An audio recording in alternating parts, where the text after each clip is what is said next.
Hello. Welcome to the study of the book, The Wisdom of the Ancients, Mining the Riches of Genesis 1 through 11. My name is Steve Langford. I'm the author of the book, and I'll be your guide on this study. In Genesis 1 through 11, we encounter 5 ancient stories, epic narratives. They are 2,500, 3,000 years old, or maybe some of them even older than that. They were originally, at least 4 of them, originally were a part of oral history. That is, they were passed down by word of mouth from generation to generation until they were finally written down. When the Hebrew scholars and religious leaders began to put together the Hebrew scriptures, they took these 5 narratives and tied them together with 3 genealogical tables. In doing so, they tied their history not just to the call of Abram or Abraham in Genesis 12, but beyond Abraham all the way back to the garden, to Adam, from Abram through Shem, from Shem to Noah, through Noah to Seth, through Seth to Adam and the garden, and being created in the image of God. So in Genesis 1 through 11, we have the prelude, if you please, to Israel's history. But they not only recorded these great stories because they saw in them their history, tying them all the way back to the creation of the world. They shared these great narratives because they saw in them their own history, and they saw in them their own lives, our human condition. And they saw in these great stories the God that they served. Now, when we read these stories, we encounter 2 great obstacles. The first of those obstacles is our familiarity with these stories.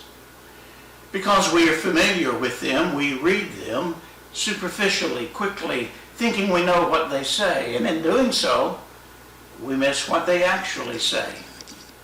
Our familiarity causes us to read them looking for what we already think they mean, and in doing so, we miss the deeper meaning that the original authors were trying to communicate. The second obstacle that we encounter when we study these great texts is that we read them through Western lenses. It's the only way we know how to read. We are Western people. We read from a scientific perspective using human reason, and we look for facts to believe. But reading these stories that way means that we ask questions these stories were never intended to answer. These questions never entered the mind of those who first put these stories together. And we bring to these stories issues that were not an issue during the time in which they were written. And so as a result of reading through our Western lenses, we ignore the Eastern nature of these stories. We read into them what we already think. We use them to support our positions, and in doing so, we miss the great truths these stories have to communicate. So if we learn to mine the depths of these great stories, we will discover spiritual truths that can enrich our lives. So as you begin this study, allow me to suggest to you a different way of reading these stories. Read them the way the ancient Hebrews read them. Read them as though they are your story. Look for yourself and your life experience and your human condition and what these stories relate. After all, that's why these stories have survived throughout the millennia, because they are an accurate representation of our human condition. And as you read them to see what God is like. Who is God presented to be in these great stories? What is God like, and how does God relate to us, and how does God treat us in the midst of our human failure? if you read them as your story, looking for our human condition, and if you read them looking for what God is like, I believe you will discover deep theological truths that have the power to enrich your spiritual life. So take a few moments, if you are in a small group, to reflect together.